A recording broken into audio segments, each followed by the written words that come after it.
दम दम दारैन अंदर दम दम दारैन अंदर बारिया बात तुझी साईं सारा हिजे थी विख विख ते ज़ात तुझी साईं सारा हिजे थी विख विख ते ज़ात तुझी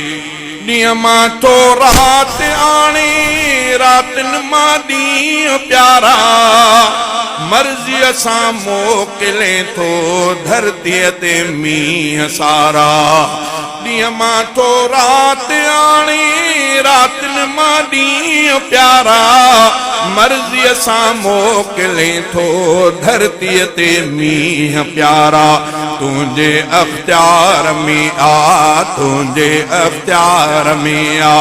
बादल बरसात तुंहिंजी साईं सारा हिजे थी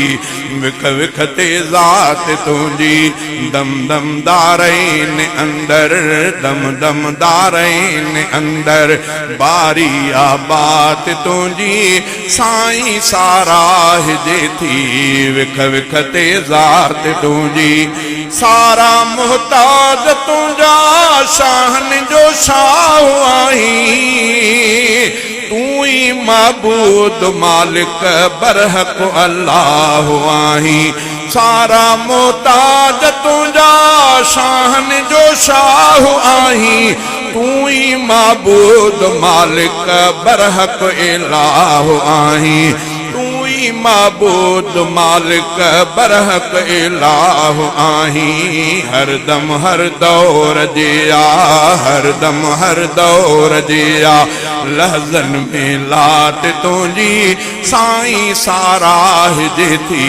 विख विख ते ज़ात तुंहिंजी दम दम दारैन अंदर दम दम दारैन अंदर बारिया बात तुंहिंजी साईं सारा हिजे थी विख विख ते ज़ात तुंहिंजी तस्कीने रूह साईं तुंहिंजी साराह में आ अज़ली ऐं अबदी लज़्ज़त हिक तुंहिंजे चाह में आ तस्कीने रूह साईं तुंहिंजी साराह में आ अज़ली ऐं अबदी लज़्ज़त हिक तुंहिंजे चाह में आ अज़ली ऐं अबदी लज़्ज़त हिक तुंहिंजे ई चाह में आ बेशक आयादगिरी बेशक आयादगिरी सबल सौगात तुंहिंजी साईं सारा हिजे थी विख विख ते ज़ात तुंहिंजी दम दम दारैन अंदर दम दम दारैन अंदर बारिया बात तुंहिंजी साईं सारा हिजे थी विख विख ते ज़ात तुंहिंजी तोई आ मौत ख़ल्क़ो मालिक तूं ज़िंदगीअ जो बेशक हक़दार आहीं दाइम तूं बंदगीअ जो तोई आ मौत ख़ल्क़ो मालिक तूं ज़िंदगीअ जो बेशक हक़दार आहीं दाइम तूं बंदगीअ जो बेशक हक़दार आहीं दाइम तूं बंदगीअ जो कुदरत जे करशमन जी रंगत में तात तुंहिंजी साईं सारा हिजे थी विख विख ते ज़ात तुंहिंजी साईं सारा हिजे थी विख विख ते ज़ात तुंहिंजी दम दम दारैन अंदर दम दम दारैन अंदर बारिया बात तुंहिंजी साईं सारा हिजे थी विख विख ते ज़ात तुंहिंजी स्वाली सोहराब सां गॾु उम्मत जो अर्ज़ु आहे साईं कर साफ़ खाता कोझन ते कर्ज़ आहे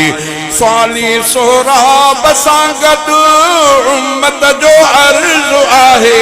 साईं कर साफ़ खाता कोझन ते कर्ज़ आहे साईं कर साफ़ खाता कोझन ते कर्ज़ आहे खातिन आसायतन जी खातिन आसायतन जी वाई आवात तुंजी साईं साराह जे थी विख विख ते ज़ात तुंजी खातिन आसायतन जी वाई आवात तुंजी साईं साराह जे थी विख विख ते ज़ात तुंजी दम दम दारैन अंदर बारी आबात तुंजी साईं साराह जे थी विख विख ते ज़ात तुंजी।